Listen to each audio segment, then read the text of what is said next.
కీర్తనల గ్రంథము 136వ అధ్యాయము.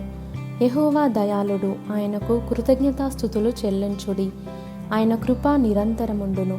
దేవదేవునికి కృతజ్ఞతాస్తుతులు చెల్లించుడి. ఆయన కృప నిరంతరముండును. ప్రభువుల ప్రభువునకు కృతజ్ఞతాస్తుతులు చెల్లించుడి. ఆయన కృప నిరంతరముండును. ఆయన ఒక్కడే మహాశ్చర్య కార్యములు చేయువాడు. ఆయన కృప నిరంతరముండును. తన జ్ఞానము చేత ఆయన ఆకాశమును కలుగజేసెను. ఆయన కృప నిరంతరముండును. ఆయన భూమిని నీళ్ల మీద పరచినవాడు. ఆయన కృప నిరంతరముండును. ఆయన గొప్ప జ్యోతులను నిర్మించినవాడు.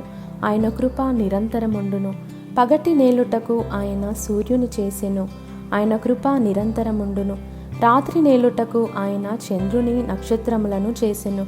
ఆయన కృప నిరంతరముండును. ఐగుప్తు దేశపు తొలిచూలులను ఆయన హతము చేసెను.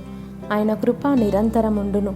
వారి మధ్య నుండి ఇశ్రాయేలీయులను ఆయన రప్పించెను. ఆయన కృప నిరంతరముండును. చేయి చాచి తన బాహుబలము చేత వారిని రప్పించెను.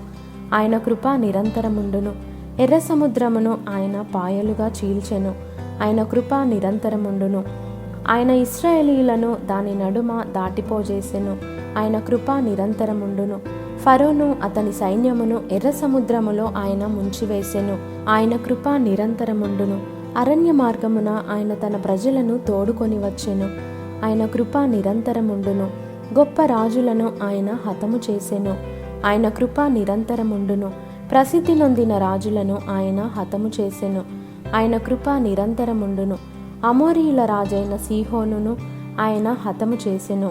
ఆయన కృప నిరంతరముండును. బాషాను రాజైన ఓగును ఆయన హతము చేసెను. ఆయన కృప నిరంతరముండును. ఆయన వారి దేశమును మనకు స్వాస్థ్యముగా అప్పగించెను.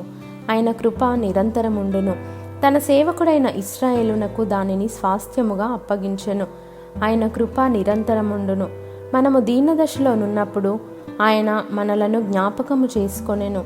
ఆయన కృప నిరంతరముండును. మన శత్రువుల చేతిలో నుండి మనలను విడిపించెను. ఆయన కృప నిరంతరముండును.